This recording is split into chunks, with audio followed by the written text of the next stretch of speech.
Good afternoon. Ayan, so dito nga po tayo ngayon sa may yacht club na kung saan ay ito po ang nakikita natin, malakas na alon, malakas na hangin ngayong araw at talaga naman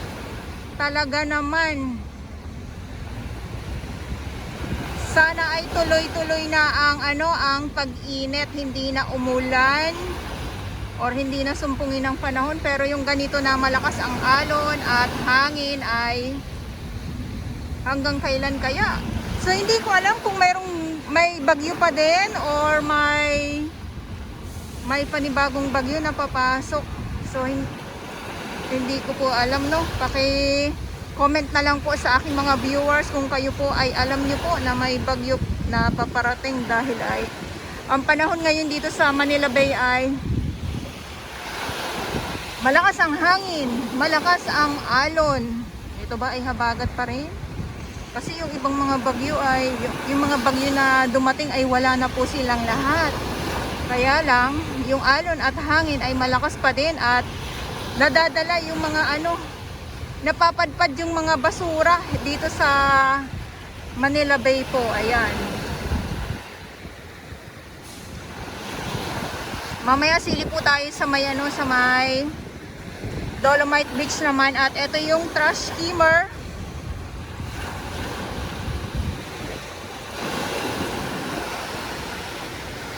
Trash skimmer. So nung nakaraang araw ay nandito din po ako.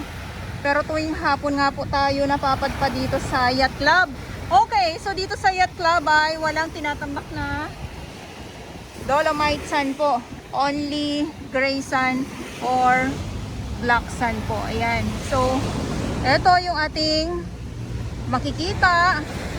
May iilan na mga samot-saring kalat, pero madali naman po ito. Kaya lang kasi talagang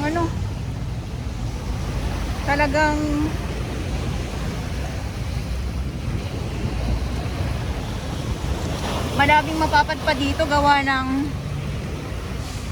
malakas ang alon, malakas ang hangin.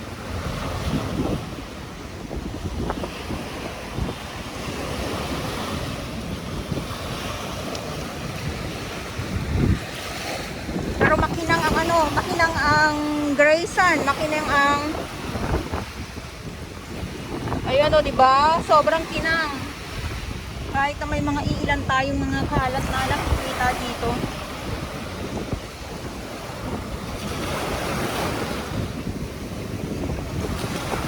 Ang lakas ang pagdating pala, ang lakas ang hangin pala dito. Nabigla na naman ako sa lakas ng hangin at alon. Sorry naman po.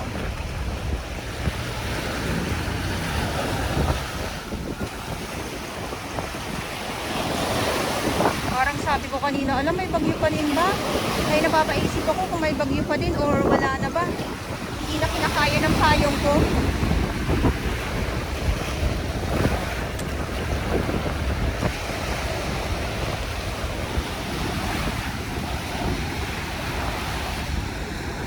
Kinakaya ng payong ko, kaya tiniklop ko na po.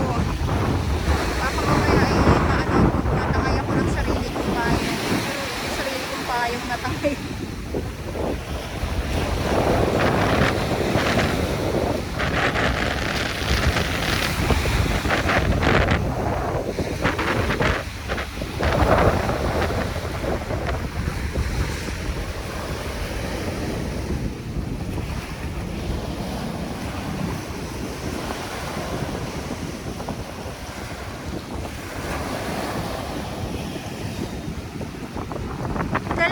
May mga may mga isda na nagkalat.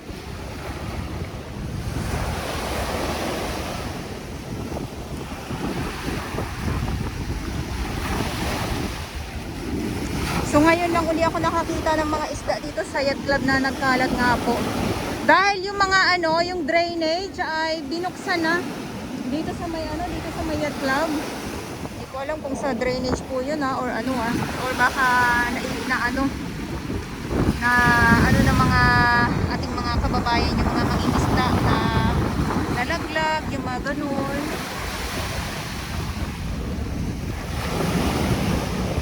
Sana yung ganitong init ay tuloy-tuloy na po talaga para naman makapahinga na din po, lalong-lalo na yung mga kababayan natin na mga binaha ng husto.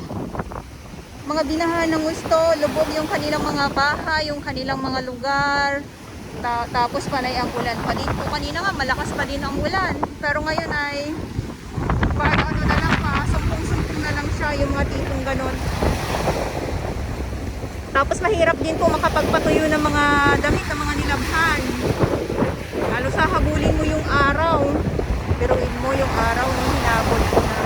Kasi yung iinit, tapos biglang uulan po. Sino ang naghahabol ng araw dyan? Buti pa ang araw, hinahabol. Pero siya, hindi na kailangan habulin. Ano? Kasi kailangan matuyo ang mga damit.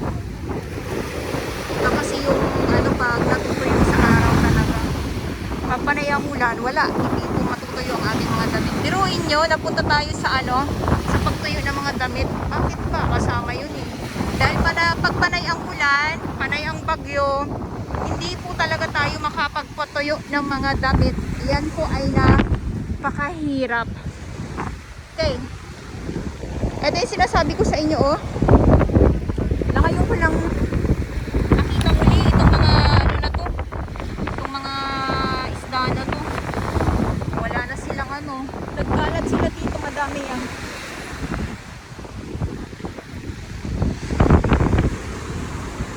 So, konti lang naman.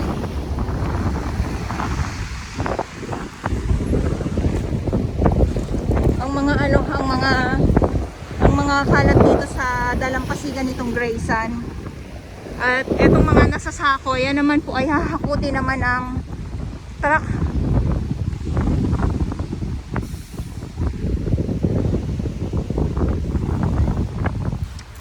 Okay, so good afternoon po sa inyong lahat. Manila Yacht Club. At sa mga baguhan, yes, welcome sa channel ni Miss July ni Dora Baus. Mahalin niyo po ako ng buong buo. Yun ay hindi galing sa ilong ng Maising. Pero subuan.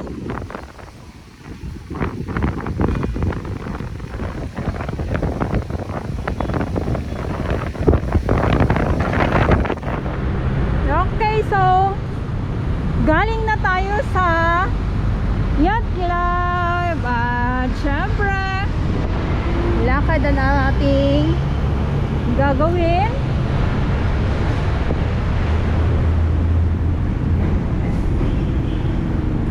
Ang malunggay dito sa ano.